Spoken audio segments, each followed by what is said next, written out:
Welcome everyone to the special November Planning Commission meeting.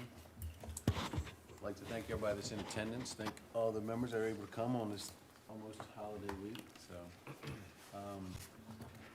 did everyone receive their packets in time to review the minutes from the last meeting? Yes. Yes. Any updates or amendments needed?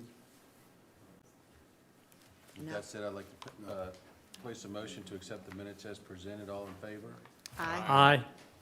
Okay.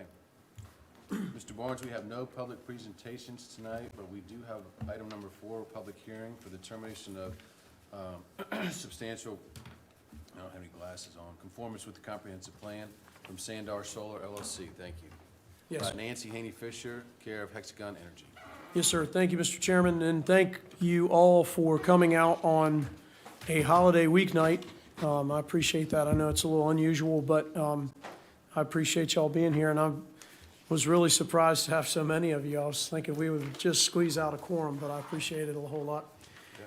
This public hearing is similar to what you guys have been reviewing, and that is what we call the 2232 review for substantial conformance with the comprehensive plan for a utility-scale solar facility. As I showed you in your memo, with a 2232 review, the State Code of Virginia is asking you to look for 3 things. You're trying to look at the location, the character, and the extent of a project.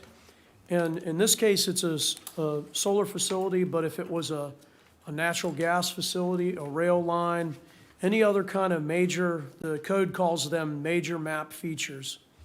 You guys are tasked with reviewing them for the same criteria. As you know, utility scale solar has some special requirements within that criteria, but basically we're down to looking at the location of this proposed facility within the county, the character of the request, and the general nature. So, and the extent of the project. So with that, I'm gonna actually, this applicant has presented a pretty good presentation that puts a little more, you have a great packet for you, but this will kind of answer a lot of your questions. I'm gonna turn it over to them and let them handle it and go through that presentation with you. There are several people here who may want to speak, and I don't know how you want to handle that, Mr. Chairman. If you have questions that are raised by the folks speaking publicly, you may wish to bring the applicant back up after you close out the public hearing to try to answer some of those questions. So I know sometimes that can get muddy if it gets out of control, but given that this is still new for all of us, none of us are experts on utility scale solar, that may be prudent. I'll leave that up to the discretion of the commission. But with that, I'm going to introduce Brendan Krajewski and Scott Foster and hand them the controller. Really high-tech clicker. Cord. If you roll the roller down, it should advance your slide. Cool. Thank you, Brian. It's very sensitive. So Perfect. Glenn, all right, we've got those lights out. Can everybody see the screen okay? Okay.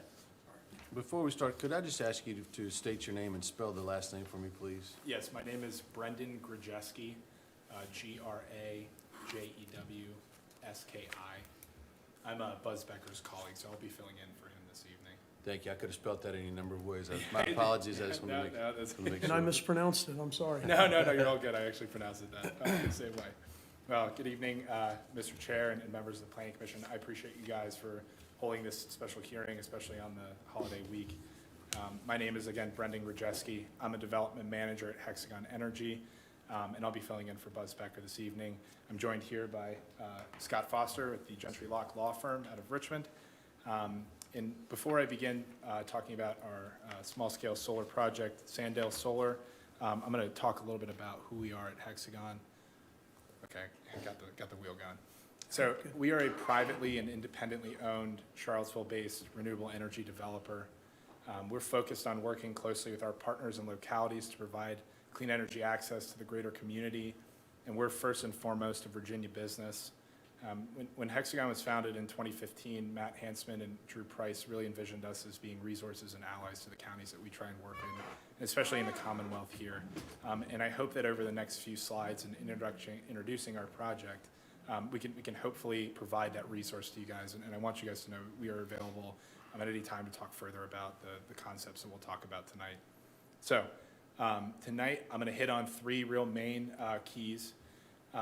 Why a project of a smaller size and kind of the more larger context of these smaller projects as they exist in the Commonwealth and also in Lancaster County. I'll then turn more specifically to our project Sandale Solar, excuse me. And then I'll talk about some highlights and considerations and hand it off to Scott to bring us on home. So why a smaller size? I think that this has been a question that the Planning Commission has asked and the board has asked, and hopefully we can provide ourselves as a resource. Again, Buzz and I are more than available to talk and to discuss these concepts further. So Sandale Solar is a project that is 3 megawatts as measured in alternating current in size, and it's enabled by a passage of a piece of legislation called the Virginia Clean Economy Act, which I'm sure you've heard at some point since this summer.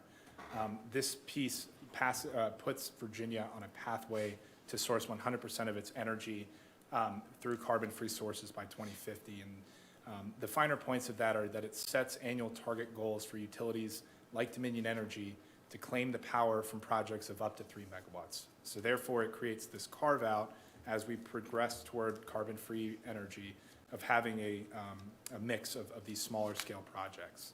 So, simply put, smaller scale projects are different than bigger projects, and they do offer their benefits. They allow us as developers and as counties to distribute the investment of solar energy throughout the Commonwealth, both geographically and equitably.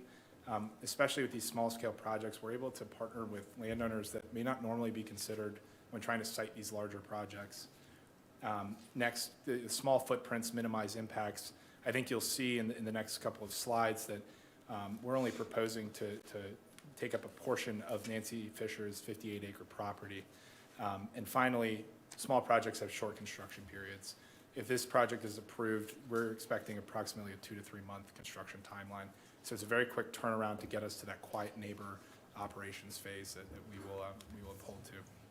So now we're going to get a little bit more into the kind of general small scale as it exists in the county. So what I've done is I've gone ahead and mapped out the grid at the 2 levels that we really have in Lancaster County. As a comprehensive plan calls out, we really have 2 different areas. In the west and the north, we have Northern Neck Electric Cooperative Service Territory, so that's in white. And then in blue, we have Dominion Energy Service Territory. The red lines are the electrical or the transmission lines that you guys have heard about from the Open Road Project. And what I've gone ahead and done is I've tried to map out the distribution grid as it exists in Lancaster County. Big asterisk here, this is not a fully comprehensive map of every single line that goes to every single house, but the idea behind the distribution grid is that this is where the high voltage energy gets stepped down and is actually able to send to our houses to power our lights. So this will give you kind of a rough idea as to the extents to which those lines emanate. And so this is really kind of our defining universe that we have here in Lancaster County. In terms of substations, those are really our main hubs that we can use to site these projects. And so what I'm going to do is I'm going to focus on the Dominion Energy projects, and for the reason that while electrical co-ops are called out in the Virginia Clean Economy Act, a lot of development focus and our firm's focus has been on Dominion Energy because they do have these requirements to procure the power from these 3 megawatt and below projects, and they are running actively requests for proposals for these projects. So I'm going to focus down on 2 main substations, the Lancaster substation and the Akron substation. So this is really our defining universe. There are 2 main concepts that I'd like to bring everyone up to speed on. The first is that projects, it is a statutory requirement that Dominion Energy at this level study projects at a serial level. So if I am to submit my interconnection request ahead of another developer, I have to be studied in my entirety for the electrical interconnection ahead of them. So it creates kind of a line queue-based process. And the way that Dominion works on these queue-based processes, they assign you, when you submit your interconnection request, with one of three labels. You could either be an A project, a B project, or subordinate, which basically means, third and beyond. So what we've gone ahead and done is Dominion Energy releases publicly their queue data for the entire state. So we've filtered this on Lancaster County, and it'll give us a good idea of exactly what is actually here and actively being studied by Dominion Energy. So the next slide will show these A projects that I just talked about. These are the projects that are actively being studied by Dominion Energy. I'd like to make a quick additional point. We've seen in the past that it takes about 1.5 years for these projects to be studied, and hold on to that kind of time frame as I go forward. So interestingly enough, there are 2 projects that are first in line at the Lancaster substation. And the reason being is that Dominion Energy applies this queue-based process at the transformer level. So in the Akron substation, there's 1 transformer, and that's where we have our project, Sandale Solar. We are the A project, and we are being currently studied.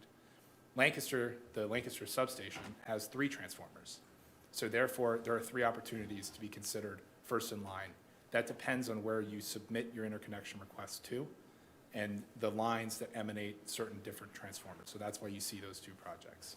So this is what is in the near term, and this is what I, as a developer, would look at to see as these are actively being developed. These are actively being studied by Dominion, and they are on that 1.5 year time frame that I just talked about. So going one step further, we have our B projects. So that is a developer that had submitted a request behind that first Lancaster project, up a little bit north of it, just to the east of it. So that project has to wait until the A project is studied. Going further out, we now have the subordinate projects. So again, these are there are more green dots than there are yellow and orange for the fact that you can be classified as a 3rd, 4th, 5th, et cetera, place in the queue. And so that's what we've really taken into account. These represent what we believe to be potential solar development sites. And these are what are actively on Dominion's plate. They are the process and the timelines in which they have to study them. They are all set forth. So I understand that this is there's a lot of thought that has to go into thinking about the grid in this way. And Buzz and I again are more than happy to have additional conversations with everyone offline to go into much greater detail. But I hope that this gives everybody a contextualization of what could happen, the time frame. Again, this represents a time horizon of about 5 years. So hopefully that kind of gives the idea of where these projects are located. In terms of how many, we've looked at the transformer capacities of both of these substations. In Lancaster County, there's approximately 59.5 megawatts of projects that we could put on the grid. So if you do a quick back of the envelope calculation, with these Virginia Clean Economy Act projects, you can have up to 20. And I will say, in terms of answering the question of where are these going to be located and how many, I'd like to really hammer home the fact that every other developer that has a project, those A projects, those B projects, subordinate projects, they have to stand in the same exact place I am standing right now to have that 2232 review. So it is up to the board and up to the Planning Commission to decide, additionally, where these projects will be located and if they're appropriate for where they are actually sited.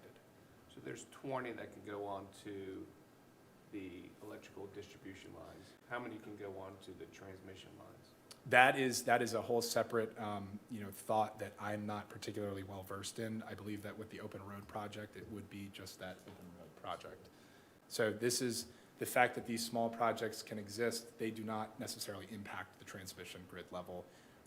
To get a project of that size to tap onto that level of voltage, you need a much bigger project to step up. So we are really confined to those local lines. And so all these projects are in line to get studied by Dominion, even Yes. before you've come here or gotten your first approval from anybody at the county level. That's correct. And usually, So that's just your gamble. You're spending your time and effort, and we might just say, no, we don't want it. that's correct. And what we try to do as developers is time that process up correctly. It's our hope that we have approvals ahead of Dominion tendering an interconnection agreement. And that's kind of the process and choice of each developer going forward. So, Thank you. yeah, of course. But there is, and I don't want to say penalty or something like that, but you can lose your spot. Correct, yeah, so that's a great point. So in the event that, let's say, a project were not to be approved, it is not possible to connect onto the grid, so you would have to withdraw your project from consideration, and that would move up the next project behind you. So it operates in, the line-based system. All right. So again, Buzz and I are more than happy to talk at length about this. I think that there's a lot of additional context that we can give, but I really wanted to give everyone a high-level idea of what currently exists in the No, I county. really appreciate that. Well, Absolutely. Very good. I know you've been looking into, we already have one facility. Correct? Where's that showing on here, or is that just, You look, so if you see where that Akron substation is, yes? just to the east of that, I believe that's where, it's the 1.5 megawatt project. So That's classified as a subordinate? that is classified as actually in construction. So what I had done was, when I was looking at the capacity that was available, I had subtracted that initially. So it really is, my brain's not working, but whatever 59.5 plus 1.5 is, so 61? Yeah. Hope It's I did that Monday. right. So yeah, I took that into account already. Once that project signs an interconnection agreement, they then move into what Dominion classifies as in construction. So they are actively working on engineering, and you have scoping calls with the interconnection team to work on, the implementation of that project. And we also had one that previously came before you, just up the road here on Route 3. Where are they classified? They've already done their review. I'm not sure. We can dig into that though, because there are coordinates that we can try and find the approximate location on. Mary Ball? No, well, The one- Vida, right Yeah, beside yeah. Vida. call I it would assume Beacon that's Road. the A position site he's got identified along the distribution line, maybe? So And you I talked can look about- I'm sorry. Sure. You guys done with that? The substations have so many transformers Correct. in the substation. Yep. So what's to prevent the substation from adding transformers once Yeah. you've maxed out the 20? That's a great question. So from the way that we approach it, there are, once you get to that threshold whereby if you were to put on additional capacity, you would be obligated as the interconnection customer to pay for an additional transformer or transformer update, and that pretty much kills the project immediately. So it just does not make economic sense for us to try to go beyond that level. And again, that is projecting projects and projects out, where we are at this point, it is feasible to, propose a project on a transformer. And I can dig into that further, if you guys would like, additional The number context. of transformers is set, and maybe this is just digging into too much engineering, set on the number of houses that substation handles? That could be a good question for an electrical engineer. I'm actually not sure of how Dominion had constructed their grid in the first place. I will say, I believe it's probably to meet the local demand, so, larger cities have larger substations with more transformers and thus more areas in which they could extend out those lines, Thank you. of course. All right, moving on to Sandale Solar in specific. So, again, what I said, we are an A project. We are proposing to interconnect onto the Akron substation. We are a 3 megawatt as measured in alternating current sized project. We are located on Nancy Haney Fisher's 58-acre property, the Sandale property at 28-206A. The site footprint we have is 18.5 acres. The location of which is south of Old Salem Road and east of Irvington Drive. The property is zoned A2 Agricultural General. We will be accessing the property and the site using Old Salem Road and the property frontage.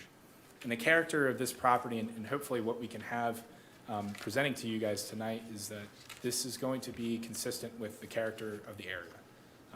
Currently, the property is cleared and open field above wooded wetlands. It's currently leased as a farmland.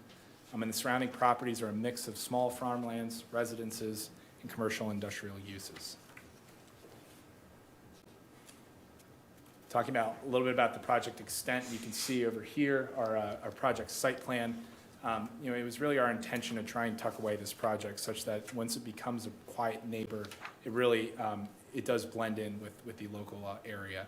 So, like I said, the fence line itself is 18.5 acres, but really only about a third of that will be covered under panels, so about 6 acres of that. In terms of larger percentage of land mass, you have about 0.02% of acreage in Lancaster land mass in total, and about 0.1% of the farmland in Lancaster will be what this project will constitute. And, further, talking a little bit about, I apologize that Nancy wanted to send a letter in support of the project and talking a little bit about the history of the property. She was having a little bit of technical difficulties, so we'll work on that to have that letter transmitted. We did have a letter written in support by Mr. Albert Pollard, and Buzz had spoken with him at length about this project. Mr. Pollard is in support of this and actually gave us the suggestion of implementing pollinator species throughout the project, and that's something that we actually really like, and would love to work with the county to see if we can make that happen. So that's something that we're willing to commit to and willing to dig in on at a ongoing basis for the project. The remainder of that field, she planned on still leasing that for farming or?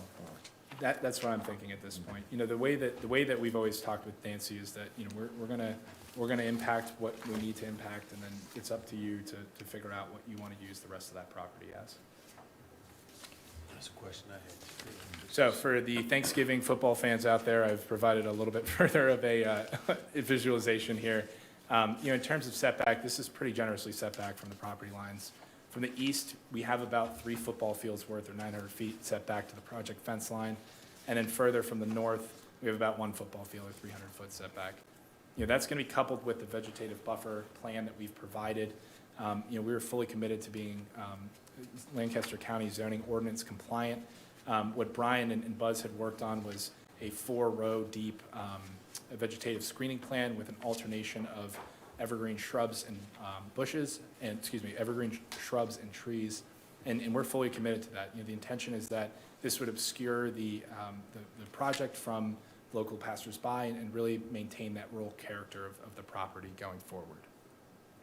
So, getting a little bit more into viewshed, this is a picture that I had come up with to try and render what may look like for the buffer. Again, there's 4 rows of trees and shrubs in there.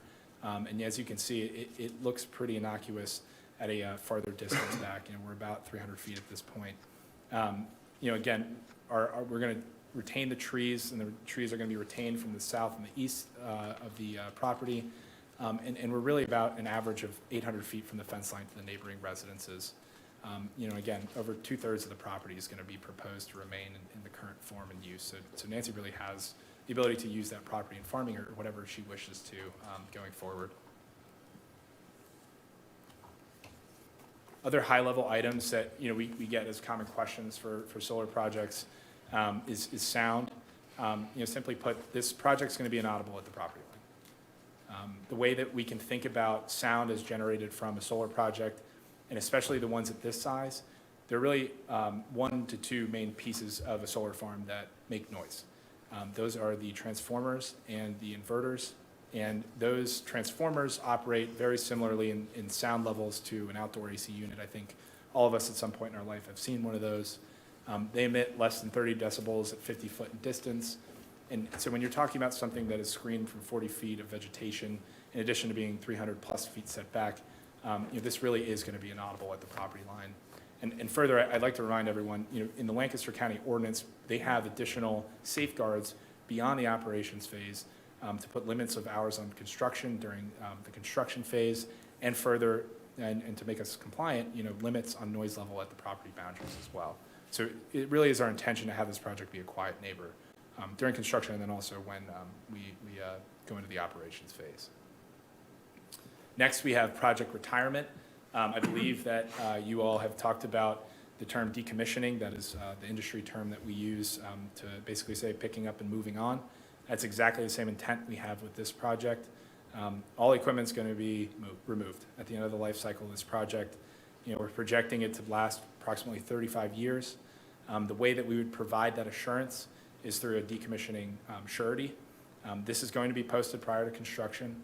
It will be in the amount of the decommissioning cost estimate, and it will be maintained over the lifetime of the project. And to make sure that, subject to different economies that we may go through over 35 years, we're going to include an inflation factor and update it every 5 years at a minimum to make sure that those costs are kept current, and the county has the full ability to make sure that can be assured. And again, finally, the Lancaster County will be the beneficiary of this surety product. Finally, in more high level, talking about economic contributions, the project will make economic contributions to the county. We're estimating that approximately about $4.9 or $5 million in total capital investment. About 1.1 of that will be spent direct locally in the economy. The project will create jobs. There will be approximately a need for 20 new construction jobs during the construction phase and 1 to 2 jobs during the operation phase. Currently, if this project were to be approved, the tax revenue to Lancaster County would be increased by over 9-fold just with the project alone. And we'll be able to power approximately 264 homes locally in Lancaster County by this locally generated electricity. And finally, we're not proposing to have school buses or pools. We don't need sewer or water to put in. So this really is a low impact proposition to the county. We have zero increased demand for schools, fire, police, et cetera. So I'm going to hand it over to Scott here, and he's going to talk a little bit more about our comprehensive plan conformance. And thank you guys again. Thank you all. It's good to be with you again. When the Open Road project was approved, I kind of looked back at all the things that had changed in the world since I started coming up here to talk about your ordinance and comprehensive plan, and we've been working together a long time, so good to be back.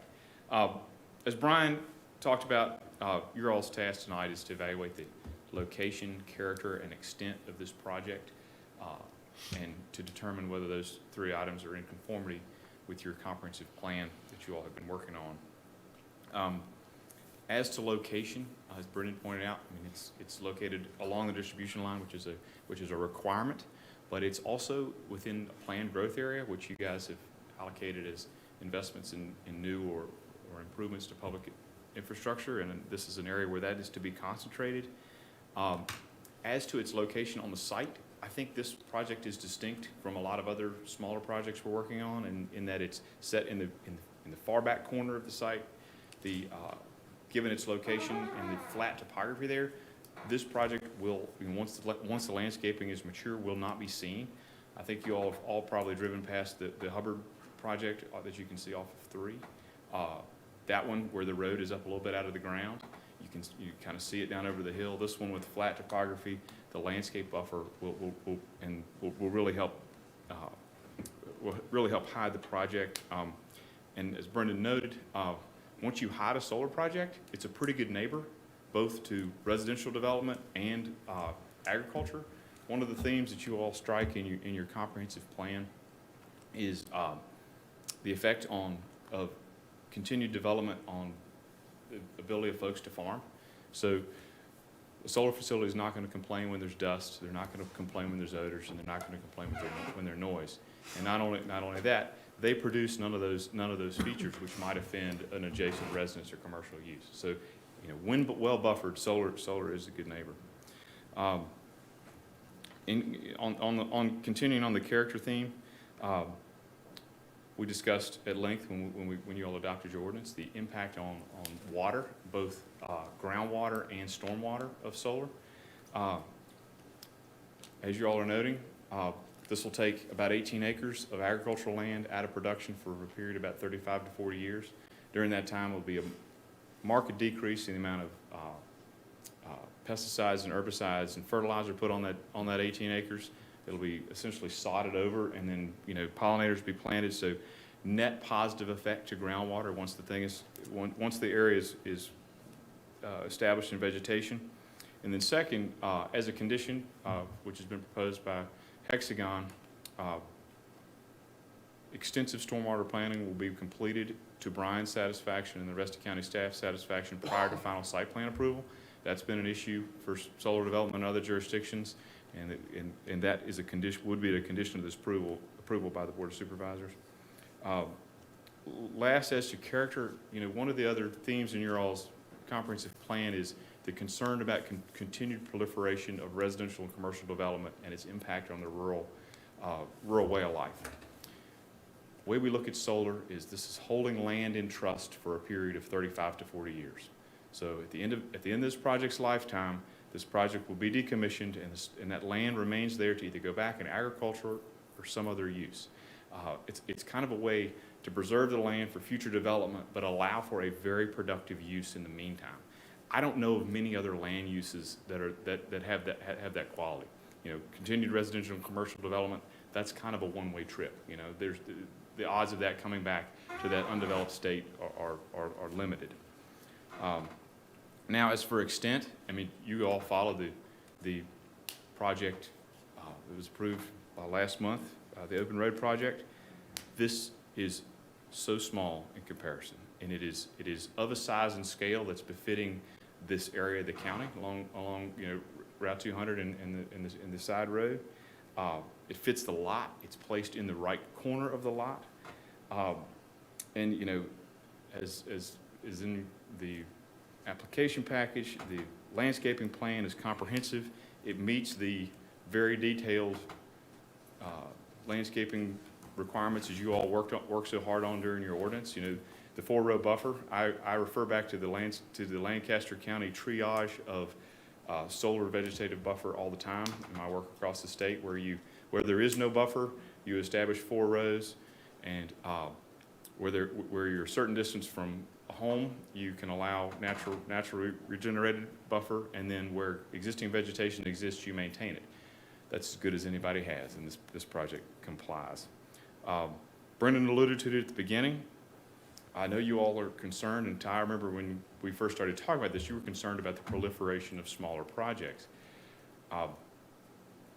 Brendan mentioned it, but through the special exception permit process and through this 2232 comprehensive plan conformity process, you guys are in the driver's seat to evaluate every project to ensure that it is in keeping with the character of the county, it is keeping with the comprehensive plan, it's well sited and well planned.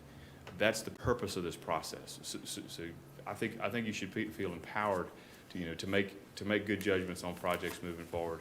So you're in a great position to evaluate these. So we stand ready for any other questions you all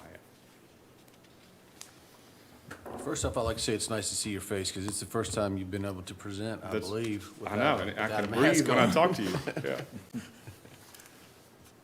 I guess there's been a lot of questions, concern at the board level anyhow about the panels and types of panels and things like that. And of course, we looking for tier 1 panels. Right. That's what we looking for. So, I don't want to make any assumptions that, you're going to use them. I'd rather for you say, that's what we're going to use, is tier 1. So, and we have not talked about that, but that's a condition that we should probably add. We'll use Yeah. the same condition that was done for the Open Road project.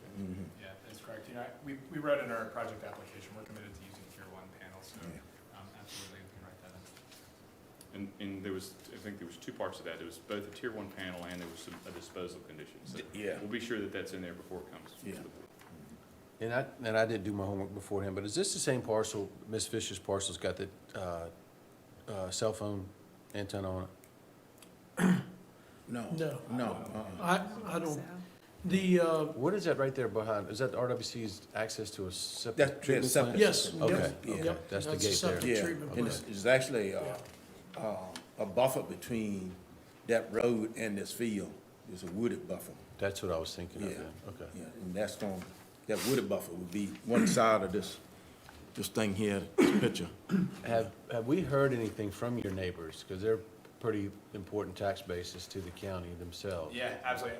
We actually, so Buzz and I held a community-style meeting first to talk with the executives of RWC. And what we're going to do is in December and early January, we're going to hold a meeting to meet actually personally with everybody there that would like to join.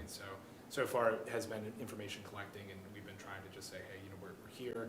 How would you guys like to see this project mature and grow up? So we've made contact with them, and we have plans. I think January 5th, Buzz tossed out as a potential meeting date. So Okay. we'll let you guys know once we get that ironed out. Terrific, thank you. And we haven't heard anything No, from, no, RWC has not reached out to us in any substantial way to have a written objection or anything of that nature. thank And you. I do know that because you guys copied me on the invite for the meetings also, so I know that they did attend, and Does this project make electricity to RWC more reliable in any way, or less reliable? Yeah, that's an interesting point. So the idea behind these smaller projects is that it does improve grid resiliency. So, you know, at a high level, the upgrades made to the electrical lines and as we install the project would inherently, you know, put that higher grid resiliency. These are like very high-level concept terms. It does not immediately impact the ability for them. But the idea is that as more of these projects come online, you're able to more effectively island certain areas in the event of any sort of fire or downed lines. And I can follow up to get more, you know, context on that with our engineer. That gets very much into electrical engineering, so it's a little beyond me. Are you proposing a payment, revenue sharing That's correct. part of this project That's to the correct. county? You say to the Lancaster County Public Works Department. Yes. We have a Public Works Department? We don't, but we have the equivalent in the county administration, you know, matrix would Yeah, be since one. we don't have a yeah. county Public Works, you might want to rephrase that. Yeah, and Yeah. we can work on it. You know, the intention is that, you know, the Planning law commission. that we have to abide by. Yeah, I think it should come straight to them. When making that, yeah. So we need to fit a nexus to the project, and we're happy to direct those funds wherever you guys would like to have those go, and so long as they pass that nexus test. Yeah, and to put a point on that, this revenue share payment will be done through the special exception, through a special exception condition, which the payment through a special exception condition has to meet the traditional nexus test for a proffer, meaning it has to be substantially related to some feature of the project. So if this were through a siting agreement, it could be solar revenue that's generated and directed to anything, schools, whatever. Because this is done through the use permit process, it has to be directed to something that is related to the project. So in the past, we've done, you know, ENS communications upgrades, funding of, partial funding of like a fire and EMS vehicle, that sort of thing. There has to be some connection between a potential demand of the project and where the funds are allocated. So that's the reason he had referenced, you know, that sort of works side of the house. But we'll be more specific in our condition. Thank you, Mr. Foster. And for the record, I think I've got the answer to this, but just to clarify for anyone that may have a question, the 18.5 acre site of the portion of the 58 acre property cannot be expanded upon unless you guys go through the same process again. Exactly. That's exactly correct, and even beyond that, we're stuck at that cap. We can't go beyond the 3 megawatt size. It can be smaller, not larger. Thank you. You guys have any questions?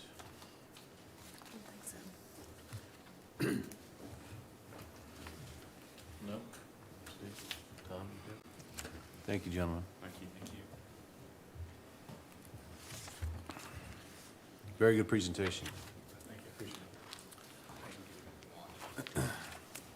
Okay, I know, Mr. Barnes, you stated we had some folks in attendance that may have some questions as well. And that said, I'd like to take the opportunity to open this portion of the meeting up for public comment. If anyone has anything they'd like to add or ask of the applicant, please feel free to come forward. And when you come forward, I kindly ask you state your name and your district, please. David and Mary Headley, we reside at 51 Edgewood Lane, Irvington, Virginia. If you're able to, sir, could you come to the microphone? I will. Sorry for that extra task, but it helps with the camera and the microphone. David Headley and Mary Headley, 51 Edgewood Lane, Irvington, Virginia. We're a little behind times on this, members of the Planning Commission, because apparently there was a letter sent out October the 14th to the property owners within so many hundred feet of this property. And one of the letters went to our neighbors in Irvington and also property owners on this road, Wayne and Francis Nunley. And it was at a later date that Wayne asked me, had I gotten my letter? We never did.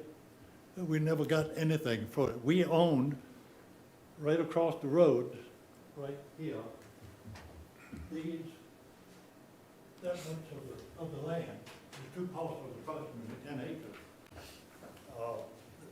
We're not building on it, and we don't plan to, unless the town of Irvington increases my taxes again. But right now, there is no real use for it except for gardening and a garage. We do have a garage there. But so again, we're behind times. We really don't know. We could have gone to the October 26th meeting and probably found out a lot of what we would like to know. But the first question I have is that refers to this as, and this original letter, the 18 and a half acres. And yet the letter that I get today referred to it as a 3 megawatt, 23 acre solar facility. Which is it going to be? That's a very good question. You guys want to address this? Yeah, so we have written in our application from the start, 18 and a half acres. It may very well shake out to be the rectangle we've drawn, including the vegetative buffer that would make it that 23 acres. But the fence line of the project itself is gonna be 18. Okay. The second thing is, are you going to, is there going to be a lease on the entire property, on the entire field? With respect, I can talk with you a little bit about Okay. this afterwards. I want to hopefully keep our agreement that we have with Nancy Fisher in. Is there? confidence. Okay. We do plan to have a lease on that property. It's going to be, I didn't understand exactly the decibels and the sound and all. Is there going to be any sound generated by this facility over there? The way they're proposing, and again, I'll let you guys address it, you shouldn't be able to hear it from your property. It's, even at the property line, they're suggesting that the sound wouldn't be any more than a HVAC system for a residential home. Is that correct? That's correct. And are there any plans to increase this facility? That's a very good question, and I asked that myself, Mr. Headley, and the answer is no. They'd have to come through the same process that they're going through now if they decided to increase it. Well, I'm not so worried about it because really, my wife and I, we're not really planning on building on our property up there, but we do have two sons residing in Goochland and working in the Richmond area. Both say they want to come and retire there, so I didn't want anything that would create a problem for them. I'm not going to be a problem for me, I hope, but for them, I don't want any problem. So I would kind of like to know it, and that's why I say we're kind of behind the times on it, but we're going to continue to watch it. I thank you for listening. Thank you, Mr. Headley. Is there any way we could give a packet to the Headleys, Mr. Barnes? Yeah, I can do that.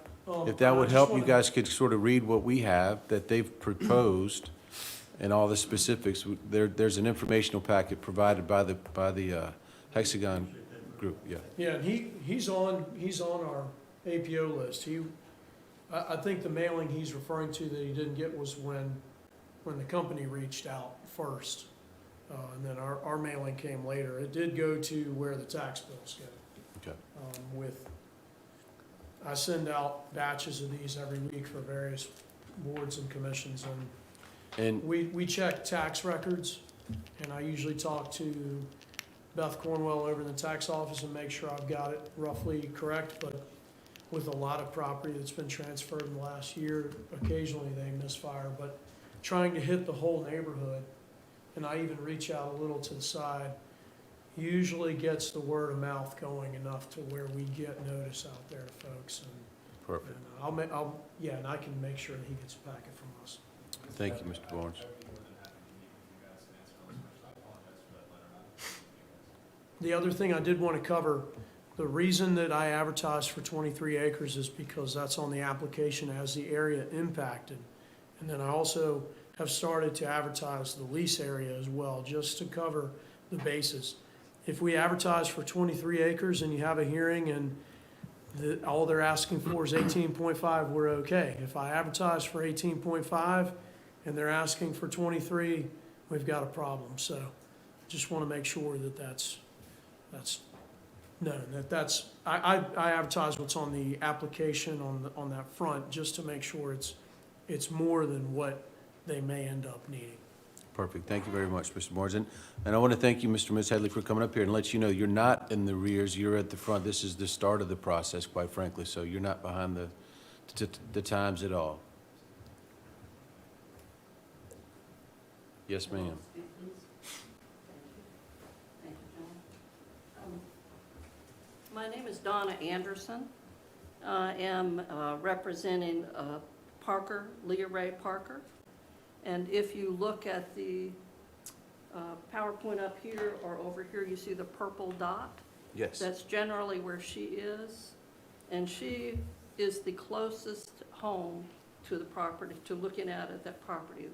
I believe these folks live back in the woods. Ms. Parker lives on the road. I believe it was said it's about 350 feet, according to, yes. Yes. Ms. Parker's primary concern is ensuring that there is the vegetation buffer. She's accustomed to sitting on her porch and enjoying the view, the beautiful view that's out there. So her particular concern is being sure that that indeed is completed. I live on Akron Road. That's where the other site is. And the vegetation buffer that is there is about yay high. It's field wheat or that's not what I believe is considered a vegetation buffer according to what I've read about solar properties.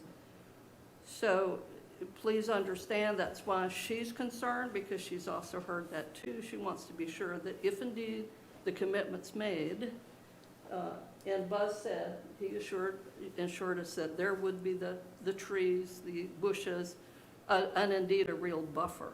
That is not on Akron Road, and I would ask this group to take a look at that. We will. Ms. Booth, you would know that too, because you live off that road as well. Yes, ma'am. I think we definitely need to take a look at that, because there was a lot of discussion about that buffer on I Auckland Road. took pictures today in case any of you would like to see that, but it looks like wheat, perhaps, but there is no other vegetation buffer there.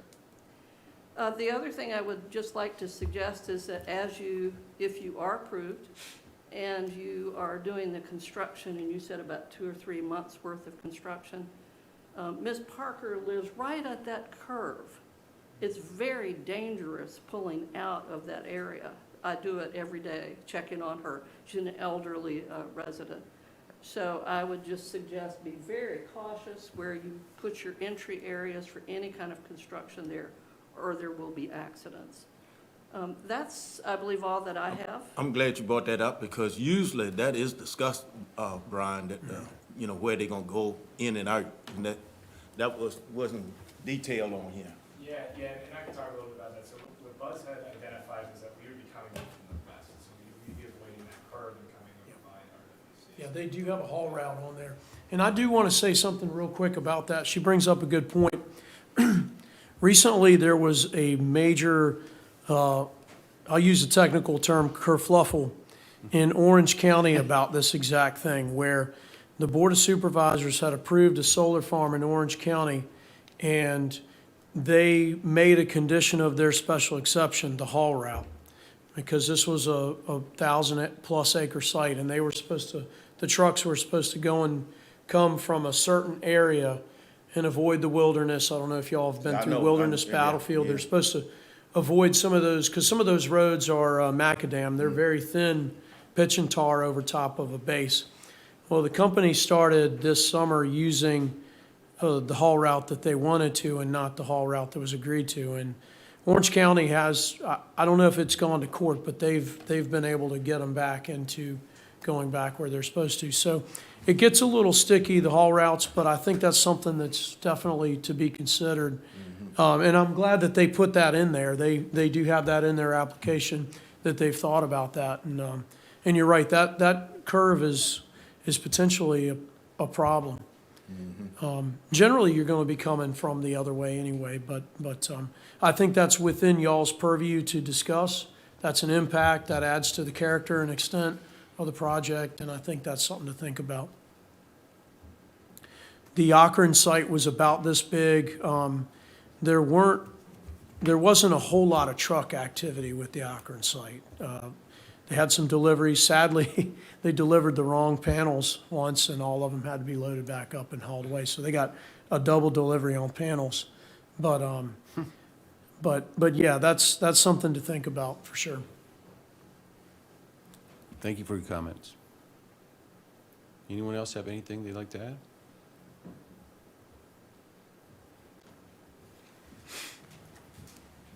Susan Marsh, District 2. I know you all have discussed the 18 and a half versus 23 acre, and the 23 acres could include the buffer. They're gonna have that much buffer, 5 acres of buffer? Is that, are you planning on having 5 acres of buffer? Yeah, whatever the 40-foot width, and I can give you that calculation after. I would need to look into that. We're just our county is becoming consumed with these sites, and it's becoming unsightly. And the buffer, like she said, some of the buffers aren't really buffers. You can still see the facilities. And I know in King William County at Broadus' Flats, they have planted trees and half of them are dead. So are you all gonna require that the buffers be maintained, that the trees live, the bushes live? If they die, you can see the panels? I mean, are there gonna be requirements for that put into place? To my knowledge, they're supposed to be, Mr. Barnes, is They're gonna that, be maintained to keep them alive or the replant? county is supposed to perform inspections on these facilities once they become And operational. that's at the county's expense, correct? Not to plant, I hope not, No. No, But to but to inspect. monitor. yes. So if someone were to complain, the county, just like an unsightly anything. That's my understanding. That's correct. Okay, I just feel like we're possibly moving too fast. I think we need to slow down and evaluate, see what has happened in other jurisdictions. Some have been successful, some have not. And I just feel like it would be to the county's benefit to slow down and just evaluate the whole big picture. Thank you. Duly noted, thank you for your comments. And yeah, that's true. The idea is that at the annual, there'd be an annual inspection on all projects, no matter what the size is, and buffer would be one of the things That's right. checked at the That's annual. I believe one of the options for, because I think, I mean, obviously, I know exactly what Donna's talking about, and I remember going back and looking, and I think it says in it that if they choose natural vegetation, so they're just letting things grow, they don't have to plant, that there's like a 2-year timeframe Yes. allowance for that natural buffer to grow. But that actually is the better buffer of them all. It is. Was that designated to be a natural buffer though? That's the thing, because we have to decide. Yeah, this one would not No, I'm talking by, about the one on Akron. Akron. on Akron Road, no. That's why I And- didn't think so, yeah. And that one on Akron is gonna be determined by your 2018 approval. So that's gonna be a different buffer than what y'all approved by your ordinance. The next project will be different as well, so, Yeah. sorry to interrupt. But I had thought about a natural buffer on this one a couple days ago when I first got it, and I said, well, not sure that would work, you Yeah. know, on this one. Because the You're field, too close Yeah, to the because of the- residential areas, yeah. Yeah. It doesn't work well on the other one either, sir. Well, I don't think it's supposed to be a natural buffer on that one. Y'all know me, I'm Ronnie Forrester, District 1, Jack Lawson. I'm like Mrs. Marsh, I think we're moving too fast on a lot of these projects. I hate to see farmland taken. They kept on talking about chemicals and different things and dust. Well, you know, this world has got to eat, and they're not gonna be able to eat solar panels. And they're talking about the fertilizer and the chemicals. I just finished planting over 800 acres of cover crop. The bay is cleaner right now than it's ever been, the Rappahannock River, and you can thank the farmers for that, and Virginia for their cover crop programs and different things. An acre of corn will produce more produce more clean air than forestry. I mean, I don't have the specifications, but an acre of corn puts out more oxygen and cleans the air almost as much as forestry land does. Talking about the chemicals, y'all keep on talking about the chemicals and fertilizer. Well, farmers aren't using fertilizer and chemicals. I mean, they're safer now than they've ever been. And we're certainly not using more fertilizers and chemicals than we have to at the price of it. I mean, Roundup just went to almost $50 a gallon, and fertilizer is at an all-time high of over $800 a ton. So, you know, we're using cover crops to help with the fertilizer costs, because the cover crops will put a lot of nutrients back into the soil. And it's, you know, people don't realize that unless they really farm or talk to farmers and stuff. But I mean, this is a farming community, and like I said, I hate to see farmland taken up for, you know, solar. I hate to see especially taken up for solar. You know, I don't know why they pick Lancaster County for solar. I mean, this is a beautiful county. The Tides just went down there and spent, what, millions of dollars to draw people into the area. And you already have people leaving this area because of solar, selling their homes already. Because, you know, they don't want to see this solar. As far as the looks, you know, that doesn't bother me as quite as much as the environmental issues. Not too many people has talked about the wildlife, what's gonna happen to all the wildlife in the county, the bees, you know, the pollinators. I mean, all of that needs to be considered before we go any further in this county as far as solar. It's, you know, it's those little things, it's gonna, might not make a difference now, but in 10, 20, 30 years ago, they are. I got 2 grandkids that love to farm with me and want to farm, and I want to be able to have them to be able to farm in this county like I have, and be able to, you know, do the things that's been done in this county. And you start taking 7,000, we have almost 7,000 acres of solar in the books right now. You take that much and take that in this county, and when you start giving one person the opportunity to put solar on a place, how you gonna say, well, John, you can do it, but Paul, you can't? That's gonna be, you know, then you're gonna have a lot of problems with that. But really, I think we need to limit it. I'm the board of supervisors, I was here last Thursday. Mr. Lee will tell you they want to limit the solar in this county anymore, and we really need to regroup and think of what's going on before we allow any more projects. Thank you. Thank you for your comments, Mr. Forster.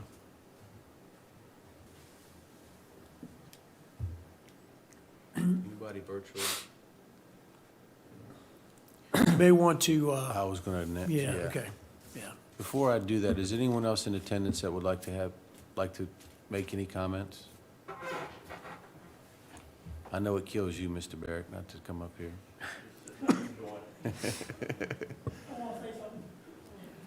That said, if there's anyone in attendance virtually that would like to make a comment, I believe there's a button you could push to raise your hand.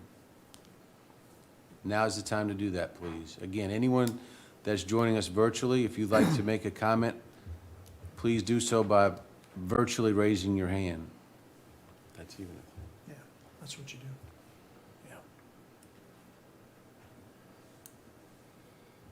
Yeah. Okay. At this Just time- for the public record, Glenn, how many do you have online since Crystal's not here? Okay, just one? Okay. Hold on. Sorry, with Crystal not being here, usually she'll make a note of that, but thank you. Amen. Okay, we're going to close this portion of the meeting to the public hearing. And then we've got 3 items, as you guys know, with our comprehensive review. We're certainly not approving it or disapproving it or any of the above, but we do have 3 criteria, and those 3 criteria include location, character, and extent. What do you guys think? We'll start with the location. Yes, it's in the PGA preferred area. I mean, it is what it is. As far as location, Yeah, I don't have any issue with the location. I think and it's a good I'll location. further that we're not losing any woodlands, and we don't appear to be in an RPA by any stretch of the imagination. Septic treatment plant, but I don't think that counts. What do you guys think about the location? I don't have a problem with the location. I'm fine. It's fine, it's in the district that we allow these.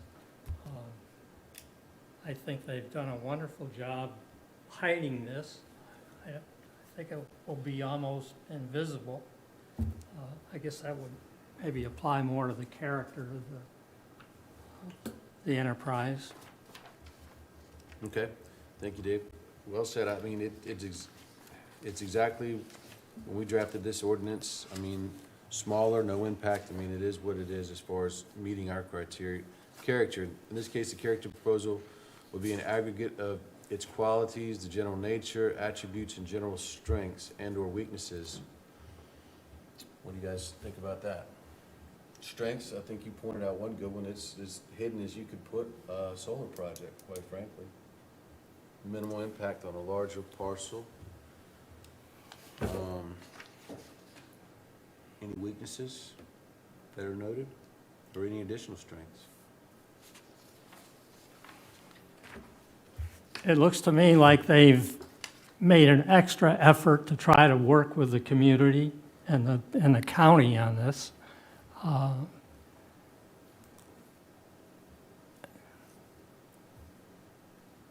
would agree. Anyone else? Tom?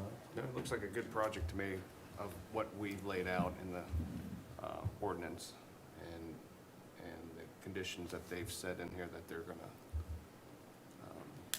give revenue sharing and all that, so. Right. I think it's a good project. Agreed. I think the only concern that I have is that entrance. And I do agree that that location on that curve is probably not the safest option.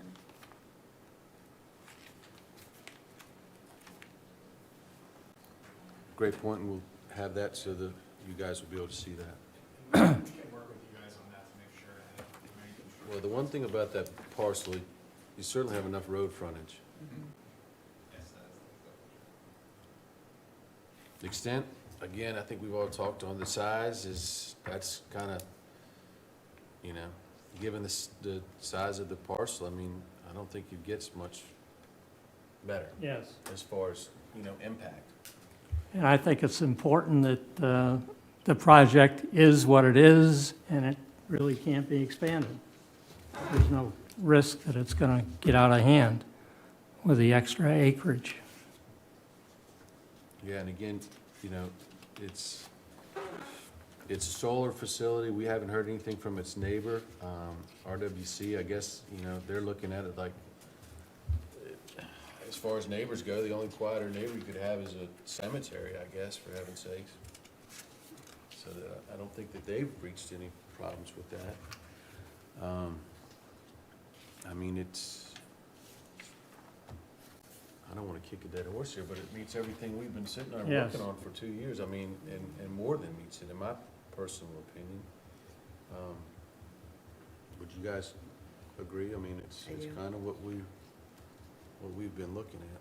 And again, by no means does this mean it's acceptance, but as far as our review, Mr. Barnes, I don't think the commission, at least something I missed, has any real negative other than the location of the access. So what is what's the county staff requesting of us? The same as we did for the Mary Ball Road project? Correct, yes. What you would do is make a motion of recommendation to the board, either that you recommend that this project be found to be in compliance with the comprehensive plan and recommend approval, or denial, or some matrix thereof, or that you could go so far as to recommend possible tweaks that could make it more conforming with the comprehensive plan, adjusting, an example in this case would be adjusting the entrance, which they just indicated is possible. I mentioned that to Buzz one day as well, that one thing we're finding with these entrances is, while there's engineering things that have to happen, that point of interconnection, you guys have seen, a lot of times there's like 6 poles that have to go up to adjust and connect into Dominion's line. Sometimes the thought now might be offsetting it at a slight angle helps the view also, and it's probably not fun to pull in with a truck where you can't just pull straight in, but that's something that you guys could recommend as part of your motion, that the board consider, when they get to their consideration of this, that they look at that entrance. Maybe by then, staff and the applicant will have time to figure out a different. If I'm reading too approach. much into it, I think y'all will see in the notes that Yeah. that's been the only. Yeah. Yeah. But yeah, staff are looking for a motion from you of either conformance or non-conformance, and then a recommendation of the board. Thank you, Mr. Barnes. Again, I'd like to thank the applicant for making such a nice presentation, and again, really ensuring what the county ordinance as it is adopted currently was taken into consideration. So all of that said, I see favorable consideration. What do you guys think? All right. Would you like to make the motion? I move that we make a recommendation for approval to forward this to the Board of Supervisors with the, looking at the one change of the location of the entrance. Okay, we have a motion on the, on the floor to forward this to the Board of Supervisors with favorable consideration, referencing the access point. All in favor? Aye. Okay. Thank you guys very much. Thank you everyone that spoke, and thank the presenters for their presentation as well. And Brian, Mr. Barnes, thank you as well. Okay, thank you, sir. Okay. We are done with the public hearing items. Consideration items, we have no consideration items on the table. Any other business, Brian, that are coming forward?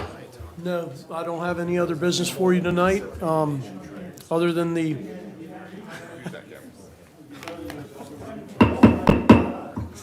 We're still in session. So, I'm sorry, Mr. yeah. Barnes. The only other thing that I had for you real quick was the calendar I gave you guys. So we had a Board of Supervisors meeting Thursday night. At the board meeting, the board requested that staff arrange Don and I a meeting between the Board of Supervisors and the Planning Commission on January 13th. This will be a joint meeting. Mr. Lee and I were just talking, because his memory might be better than mine. We were thinking 6 PM again, maybe, but, 6 PM on the 13th, 6 p.m. on the 13th. Yeah. 13th of January. Is that our normally planned meeting? No, that would be the 3rd. that'd be the 20th, I didn't know yeah. if if that had gotten messed up because of. Now, I'm not going to do to you guys that. I'm not going to make you meet again on the 20th, so I would try to make the 13th that meeting, your meeting that month. Okay. And Fantastic. you decided to waive December, so that would be your I was next going to meeting. ask you, has anything come up that we would need to Nothing reconsider that- December? Nothing has come up. There are a few things ruminating, but I don't have an application, and given the abbreviated holiday schedule, it would have really needed to be really firm with me before now to be able to come to you now with a December date, and we don't have that. Just make sure, Brian, that you don't, if something comes up heavy, it might have to make some change, for the Yeah, planning yeah. commission, because we don't know how long our meeting gonna be. That's true, that's true. So we get in at 6 o'clock, we still going at 7:30. You don't want these guys having to say, well, we gotta work till 8:30 or 9 o'clock because we got something. So The- if the something ti- comes up, That's right. And that brings me to the tabled item of H30 Investments down at Carter Cove. That's still out there. I talked to them today. I think given what Jim Breeden had to deal with last week, it would have been very difficult to have him turn around and come back to you guys tonight. So that's not on the front burner. I talked to Emily Carter a little bit about December today, and that may be something that I try to figure out with Don for January. You've heard it and tabled it, so you could bring it back as an item just to vote on. You don't, you closed out that hearing. What I so- heard is that their zoning request will probably no longer be a zoning change request. That may be as well, so that, Okay. I don't want to speak too much to that, yeah, It'll be a that, Christmas- It'll be yeah. after Christmas surprise. it may be something that you don't have to, they may withdraw, Okay, so. okay. But yeah, if you could just look at January 13th, if all of you can't make it, I know one of you already has a conflict, it's not a huge deal. Somebody's going on a cruise, I was told.